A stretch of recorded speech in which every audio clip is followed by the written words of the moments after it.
ឥឡូវនេះសង្ក្រាន្តនឹងចូលមកដល់នៅក្នុងថ្ងៃអង្គារ12រោចខែចែកត្រូវនឹងថ្ងៃទី14ខែមេសាឆ្នាំ2026វេលាម៉ោង 10:48 នាទីព្រឹកនោះព្រះអាទិត្យចរចេញពីមីនអ្នករាសីទៅស្ថិតនៅឯមេសរាសីដើរតាមគោវិថីទៅផ្លូវកណ្ដាលទើបមានទេពធីតាមួយព្រះអង្គជាមគ្គនាយិកាព្រះនាមរាក្ខសាទេវីជាបុត្រីទី3នៃកបិលមហាព្រហ្មគង់នៅចតុមហារាជិកាទ្រង់អំពរពណ៌ខ្មៅសៀតផ្កាឈូកអភរណៈកែវមូរាភក្សាហាលោហិតព្រះហស្ថស្ដាំទ្រង់កាន់ត្រីសូលព្រះហស្ថឆ្វេងទ្រង់កាន់ធ្នូគង់លើអសតរៈសត្វសេះជាសត្វពាហនៈនាំអស់ពួកទេពនិករនិងបវរកញ្ញាទាំង100,000កោដហោះទៅកាន់គុហាកែវឈ្មោះគុណធមេលីនេតិភ្នំកៃឡាសខេត្តហេមពាន្តដែលប្រឌិស្ថានទុកព្រះសិរសាកបិលមហាព្រហ្មដំកល់លើពៀនមាសនាំចេញមកដង្ហែប្រតិសិនភ្នំព្រះសុមេរុរាជជុំចក្រវាលតាមផ្លូវព្រះអាទិត្យចរជាគម្រប់60នាទីហើយដង្ហែចូលទៅដំកល់ទុកដូចដើមវិញទើបប្រជុំទេវបុត្រទេពធីតាទាំង100,000កោដចូលទៅស្រង់ទឹកអនុត្តមហាស្រះដែលមានទឹកហូរចេញពីបំពង់ថ្មកែវជាមាត់គោអសុបរាជទាំង7ត្រជាក់ត្រជុំខ្សែមខ្សានព្រះហឫទ័យហើយនាំគ្នាចូលទៅសមាទានសិលដោយប្រតិសមនស្សរីករាយគ្រប់ព្រះអង្គក្នុងភគវតីសភាដែលវិសកម្មទេវបុត្រនិមិត្តថ្វាយហើយបន្ទោបង់នៅអពមង្គលឲ្យជ្រះស្រឡះចម្រើននៅសុភមង្គលស្រីសួស្តីជនមានអាយុយឺនយូរដល់ទេវតានិងមនុស្សសត្វផងទាំងឡាយតាំងពីឆ្នាំថ្មីចូលមកនេះបានទូលំទូលាយសុខខ្សែមខ្សានតរៀងទៅហើយសាធុជនទាំងអស់ពេលវេលាកាន់តែរំកិលចិត្តមកហើយសូមសាធុជនទាំងអស់ប្រុងប្រៀបរៀបចំខ្លួនប្រាណរៀបចំសម្លៀកបំពាក់គ្រឿងក្រអូបអុជទៀនធូបផ្កាភ្ញីតាំងចិត្តឲ្យបានជ្រះថ្លានិងទទួលទេវតាឆ្នាំថ្មីព្រះនាមរាក្ខសាទេវីជាបុត្រីទី3នៃកបិលមហាព្រហ្មដែលនឹងយាងចុះមកកាន់ចម្ពោះទ្វីបនៅពេលបន្តិចទៀតនេះ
សុភមេសតោវរៈមង្គលាជាជាទេរៃព្រះពុទ្ធសករាជព្រះសាសនាអតិកន្តាកន្លងទៅហើយបាន2569ព្រះវស្សាត្រឹមថ្ងៃសុក្រវិញបរមីនៃខែពិសាលុះដល់ថ្ងៃសៅរ៍1រោចខែពិសាឆ្នាំមមីអត្តស័កតទៅចូលព្រះពុទ្ធសករាជ2570ជាវេលាដែលទេវតាឆ្នាំថ្មីត្រូវយាងមកទទួលតំណែងគ្រប់គ្រងថែរក្សាមនុស្សលោកបន្តវេនពីទេវតាឆ្នាំចាស់ ទេវតាទាំងឡាយបានមកជួបជុំគ្នាមូលមីដេដាស់រងចាំអបអរព្រះរាជពិធីផ្ទេរតំណែងទេវតាឆ្នាំថ្មីព្រះនាមរាជយក្សាទេវីជាបុត្រីទី3នៃកបិលមហាព្រហ្មដែលនឹងយាងចុះមកនៅថ្ងៃអង្គារ12រោចខែចែកត្រូវនឹងថ្ងៃទី14ខែមេសាគ្រិស្តសករាជ2026វេលាម៉ោង 10:48 នាទីព្រឹក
ទេវតាឆ្នាំថ្មីព្រះនាមរាជយក្សាទេវីជាបុត្រីទី3នៃកបិលមហាព្រហ្មបានយាងចុះមកដល់ហើយ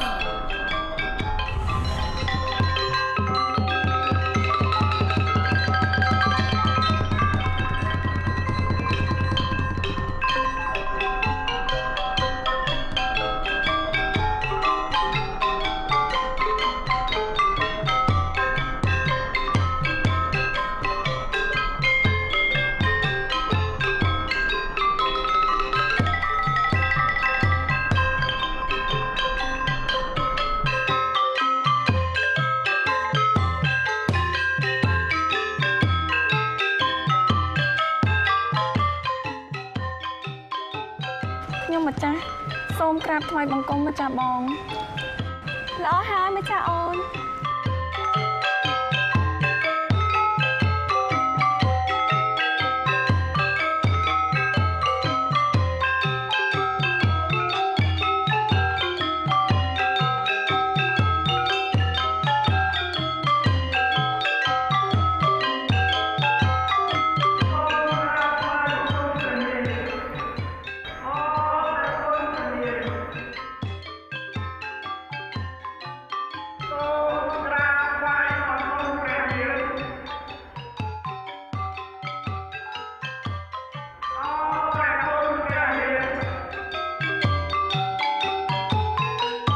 ម្ចាស់បងចុះការកន្លងផុតទៅក្រោមការគ្រប់គ្រងថែរក្សាភពផែនដីរបស់ម្ចាស់បងតើប្រជានុរាស្ត្រទាំងអស់បានរស់នៅសុខទុក្ខយ៉ាងណាដែរទៅក្រាបទូលម្ចាស់អូនរយៈពេល1ឆ្នាំកន្លងទៅនេះការកសាងសង្គមជាតិប្រជានុរាស្ត្រទាំងអស់រស់នៅបានសុខសែនសានមានសាមគ្គីភាពគ្នាយ៉ាងជិតស្និទ្ធសប្បាយសប្បាយទាំងការរត់ទទួលទាននិងការរស់នៅសមរម្យជាពិសេសជាតិមាតុភូមិកាន់តែរីកចម្រើនទៅជាលំដាប់គួរជាទីគប់ប្រសាណាស់ម្ចាស់អូនប៉ុន្តែជាអកុសលព្រះរាជាណាចក្រកម្ពុជាបានទទួលរងនូវការឈ្លានពានពីប្រទេសជិតខាងធ្វើឲ្យប្រជានុរាស្ត្រដែលរស់នៅបណ្ដោយព្រំដែនមួយចំនួនជួបទុក្ខលំបាកទោះជាយ៉ាងនេះក្តីថ្នាក់ដឹកនាំគ្រប់លំដាប់ថ្នាក់ព្រះមហាក្សត្ររដ្ឋសភានិងរដ្ឋាភិបាលកម្ពុជាបានយកចិត្តទុកដាក់អំពីសុខទុក្ខរបស់ប្រជាពលរដ្ឋដែលរងគ្រោះទាំងអស់នោះជាពិសេសគឺមានកម្លាំងមហាសាមគ្គីភាពគ្នានៃគ្រួសារខ្មែរស្មារតីខ្មែរជួយខ្មែរបានវិញជាធ្លុំមហាសាមគ្គីភាពបង្កើតជាចលនាជាតិដ៏រឹងមាំមួយចូលរួមឧបត្ថម្ភគាំទ្រទាំងស្មារតីថវិកាសម្ភារៈដល់ប្រជាពលរដ្ឋដែលជាជនរងគ្រោះនិងកងកម្លាំងដ៏អង់អាចក្លាហានដែលឈរជើងប្រយុទ្ធការពារបូរណភាពទឹកដីពីសត្រូវឈ្លានពានមកដល់ពេលនេះស្ថានភាពនៃប្រជាជាតិកម្ពុជា មិនទាន់បានវិលទៅសភាពដើមទាំងស្រុងនៅឡើយទេប៉ុន្តែរដ្ឋាភិបាលកម្ពុជានៅតែបន្តខិតខំប្រឹងប្រែងដោះស្រាយតាមគ្រប់យន្តការដែលអាចធ្វើទៅបានសម្ដៅយ៉ាងណាឲ្យប្រទេសជាតិបានសុខសន្តិភាពពេញបរិបូរណ៍ឡើងវិញណាម្ចាស់អូន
ឆ្នាំចាស់ឆ្នាំម្សាញ់សប្តស័កពុទ្ធសករាជ2564សូមក្រាបថ្វាយដំណឹងដល់ទេពនិករនិងប្រជានុរាស្ត្រទាំងអស់ឲ្យបានជ្រាបថាព្រះរាជពិធីផ្ទេរតំណែងថ្វាយទេវតាឆ្នាំថ្មីឆ្នាំមមីអត្តស័កពុទ្ធសករាជ2570ត្រូវបានប្រារព្ធធ្វើនៅពេលនេះហើយ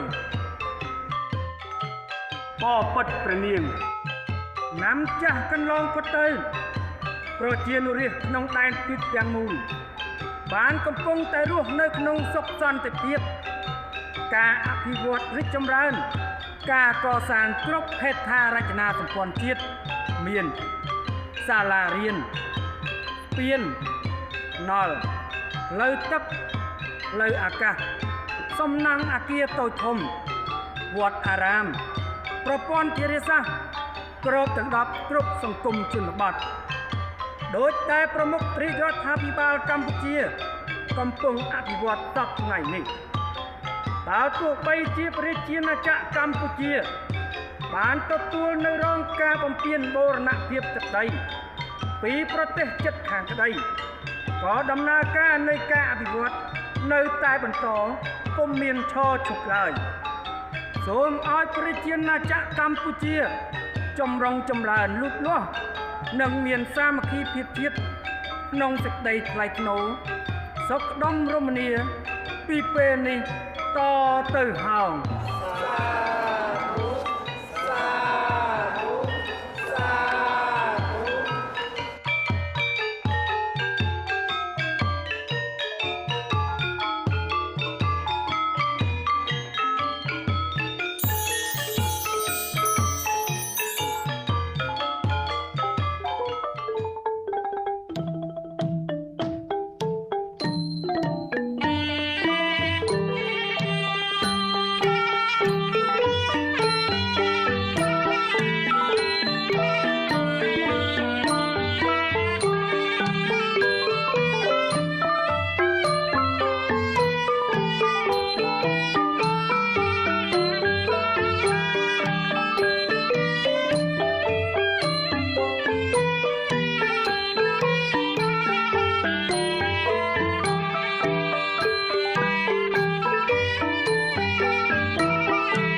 ឆ្នាំមមី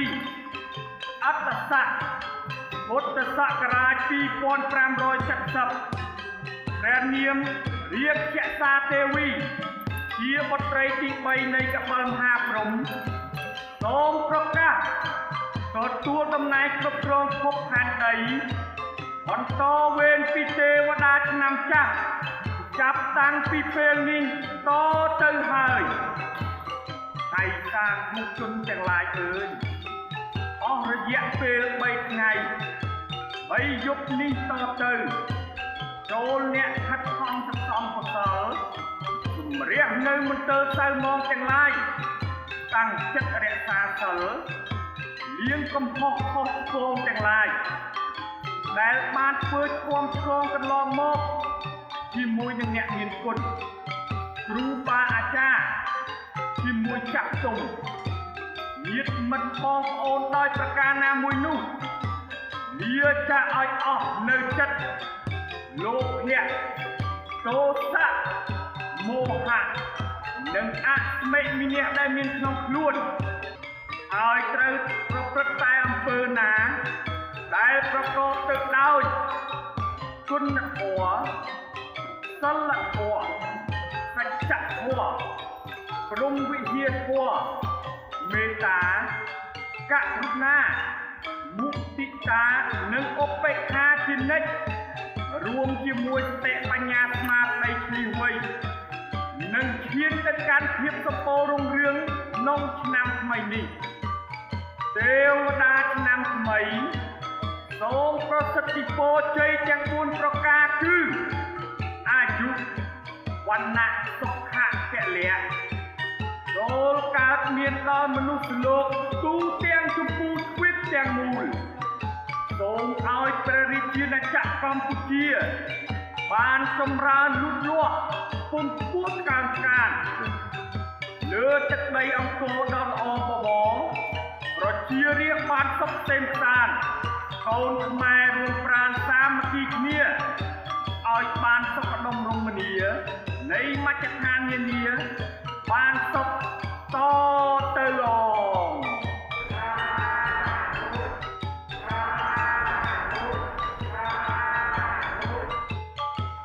ម្ចាស់អូនពិធីផ្ទេរតំណែងថ្វាយម្ចាស់អូនបានចប់សពគ្រប់អស់ហើយសូមម្ចាស់អូនគង់នៅមានព្រះបរមសុខនិងសូមឲ្យម្ចាស់អូនតាមជួយបីបាច់ថែរក្សាមនុស្សលោកក្នុងចម្ពោះទ្វីបជាពិសេសព្រះរាជាណាចក្រកម្ពុជាឲ្យបានសុខក្សេមក្សាន្តត្រជាក់ត្រជុំសុខដុមរមនាសុខបោសប្បាយនិងមានសុខសន្តិភាពឡើងវិញបន្តការអភិវឌ្ឍព្រះរាជាណាចក្រកម្ពុជាឲ្យកាន់តែល្អប្រសើរថែមទៀតណាម្ចាស់អូនសូមម្ចាស់បងទប់ប្រតិយលើអូនចុះម្ចាស់អូននឹងបន្តភារកិច្ចពីម្ចាស់បងដោយប្រតិយទុកដាក់បំផុតដើម្បីឲ្យព្រះរាជាណាចក្រកម្ពុជាជាចាកផុតពីទុក្ខគ្រោះភ័យពីការឈ្លានពានពីជំងឺរាតត្បាតទាំងឡាយនិងឲ្យកាន់តែសបោសប្បាយជាភាយោភាពណាម្ចាស់បង